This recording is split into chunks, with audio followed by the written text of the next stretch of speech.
Chapter 7. A Day with the Beavers. While the two boys were whispering behind both, the girls suddenly cried, "Oh!" and stopped. "The robin!" cried Lucy. "The robin! It's flown away!" And so it had, right out of sight. "And now, what are we to do?" said Edmund, giving Peter a look which was as much as to say, "What did I tell you?" "Shh! Look!" said Susan. "What?" said Peter. "There's something moving among the trees over there to the left." They all stared as hard as they could, and no one felt very comfortable. "There it goes again," said Susan presently. "I saw it that time too," said Peter. "It's still there.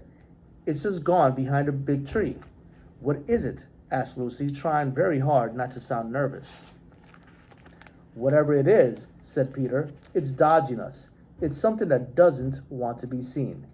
"Let's go home," said Susan, and then, though nobody said it out loud, everyone suddenly realized the same fact that Edmund had whispered to Peter at the end of the last chapter.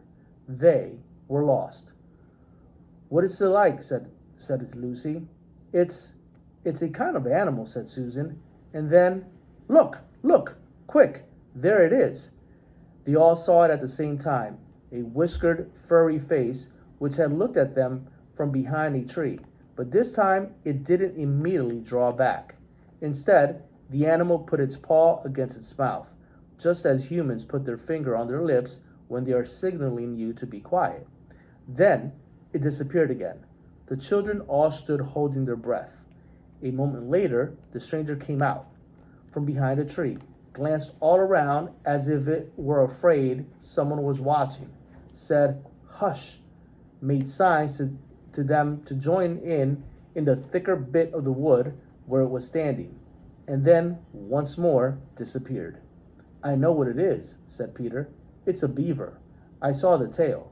It wants us to go to it," said Susan, "and it is warning us to make a noise. It is warning us not to make a noise." "I know," said Peter.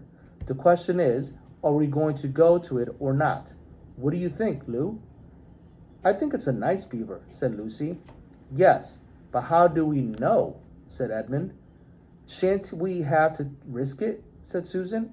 "I mean, it's no good just standing here. I feel I want some dinner." At this moment, the beaver again popped its head out from behind a tree and beckoned earnestly to them. "Come on," said Peter. "Let's give it a try. All keep close together. We ought to be a match for one beaver if it turns out to be an enemy." So the children all got close together and walked up to the tree and in behind it, and there, sure enough, they found the beaver.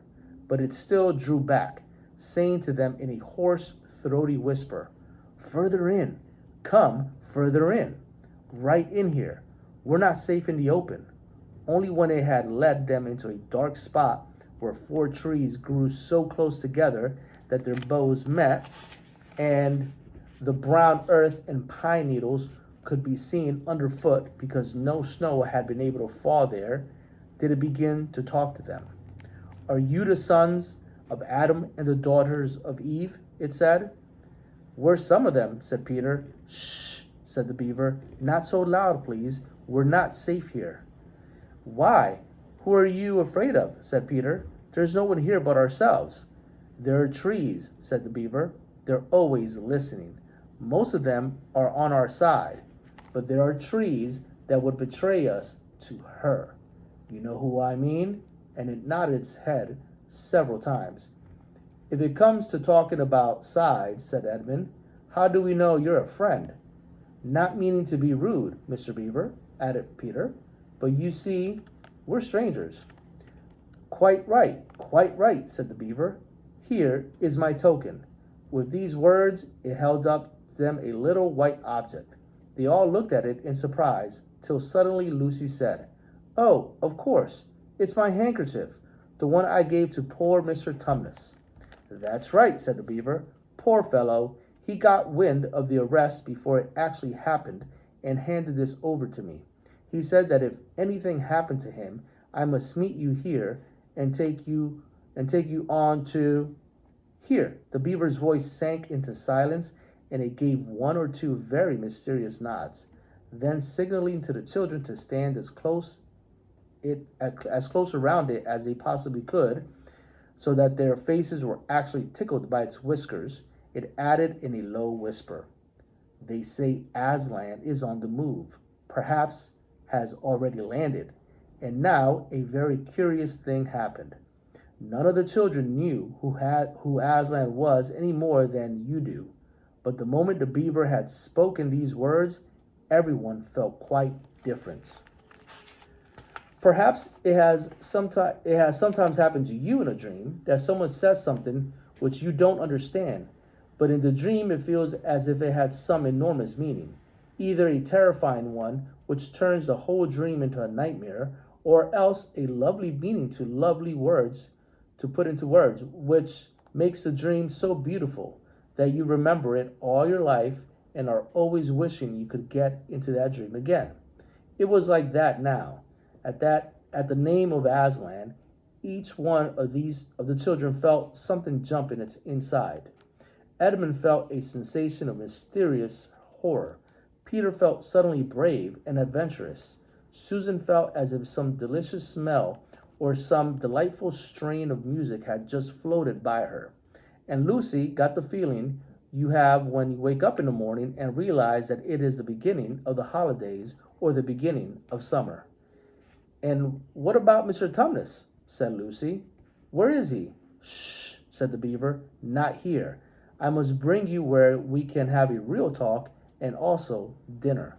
No one except Edmund felt any difficulty about trusting the beaver now, and everyone, including Edmund, was very glad to hear the word dinner. They therefore all hurried along behind their new friend, who led them at a surprisingly quick pace, and always in the thickest parts of the forest, for over an hour. Everyone was feeling very tired and very hungry, when suddenly the trees began to get thinner in front of them, and the ground to fall steeply downhill. A minute later, they came out under the open sky. The sun was still shining, and found themselves looking down on a fine sight. They were standing on the edge of a steep, narrow valley, at the bottom of which ran, at least it would have been running if it hadn't been frozen, a fairly large river. Just below them a dam had been built across the river, and when they saw it, everyone suddenly remembered that of course beavers are always making dams, and felt quite sure that Mr. Beaver had made this one. They also noticed that he now had a sort of modest expression on his face, the sort of look people have when you are visiting a garden they've made or reading a story they've written. So it was only common politeness when Susan said, "What a lovely dam," and Mr. Beaver didn't say hush this time, but merely a trifle, and it isn't really finished. Above the dam, there was what ought to have been a deep pool, but was now, of course, a level floor of dark green ice. And below the dam, much lower down, was more ice. But instead of being smooth, this was all frozen into the foamy and wavy shapes in which the water had been rushing along at that very moment when the frost came, and where the water had been trickling over and spurting through the dam, there was now a glittering wall of icicles, as if the side of the dam had been covered all over with flowers and wreaths and festoons of the purest sugar. And out in the middle, and partly on top of the dam, was a funny little house, shaped rather like an enormous beehive, and from a hole in the roof smoke was going up, so that when you saw it, especially if you were hungry, you at once thought of cooking and became hungrier than you were before.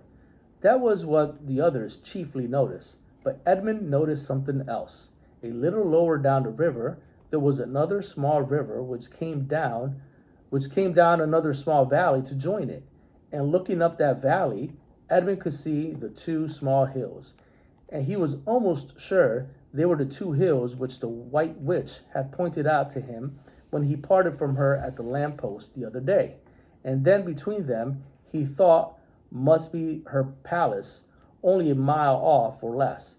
And he thought about Turkish Delight and about being a king, and I wonder how Peter will like that, he asked himself, and horrible ideas came into his head. "Here we are," said Mr. Beaver, and it looks as if Mrs. Beaver is expecting us. I'll lead the way, but be careful and don't slip."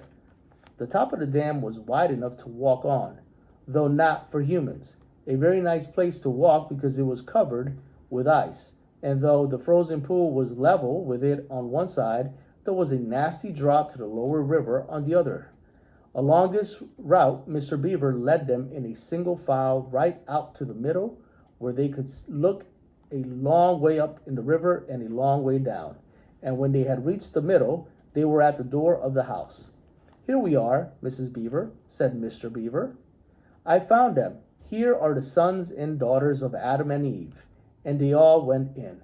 The first thing Lucy noticed as she went in was a burrowing sound, and the first thing she saw was a kind-looking old she-beaver sitting in the corner with a thread in her mouth, working busily at her sewing machine, and it was from it that the sound came. She stopped her work and got up as soon as the children came in. "So you've come at last," she said, holding out both her wrinkled old paws. "At last! To think that ever I should live to see this day. The potatoes are on boiling and the kettle's singing, and I dare say, Mr. Beaver, you'll get us some fish." "That I will," said Mr. Beaver, and he went out of the house, Peter with him, and across the ice of the deep pool to where he had a little hole in the ice, which he kept open every day with his hatchet. They took a pail with them. Mr. Beaver sat down quietly at the edge of the hole.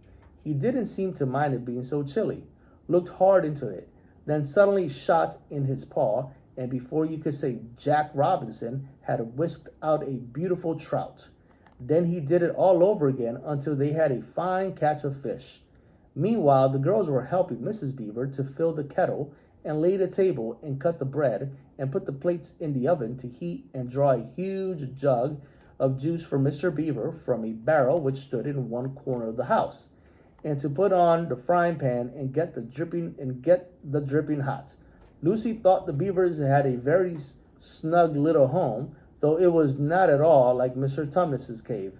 There were no books or pictures, and instead of beds, there were bunks, like on board ship, built into the wall, and there were hams and strings of onions hanging from the roof, and against the walls were gum boots and oilskins and hatchets and pairs of shears and spades and towels and things for carrying mortar in, and fishing rods and fishing nets in sacks.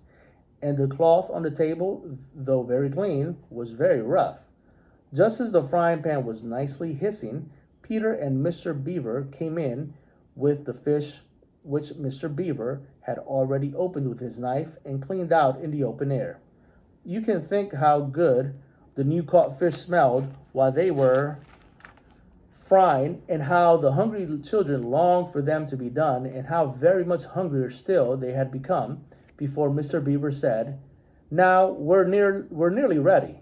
Susan drained the potatoes and then put them all back in the empty pot to dry on the side of the range, while Lucy was helping Mrs. Beaver to dish up the trout, so that in a very few minutes everyone was drawing up their stools. It was all three-legged stools in the Beaver's house, except for Mrs. Beaver's own special rocking chair beside the fire, and preparing to enjoy themselves. There was a jug of creamy milk for the children. Mr. Beaver stuck to his juice, and a big lump of deep yellow butter in the middle of the table, from which everyone took as much as he wanted to go with his potatoes.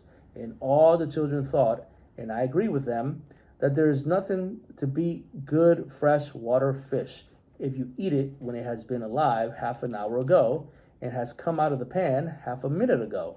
And when they had finished the fish, Mrs. Beaver brought unexpectedly out of the oven a great, gloriously sticky marmalade roll, steaming hot, and at the same time moved the kettle onto the fire, so that when they had finished the marmalade roll, the tea was made and ready to be poured out.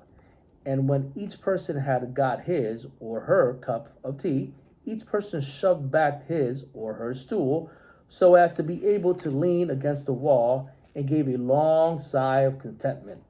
"And now," said Mr. Beaver, pushing away his empty juice mug and pulling his cup of tea toward him, "if you will just wait till I got My pipe lit up and going nicely. Why not? We can get to business. It's snowing again, he added, cocking his eye at the window.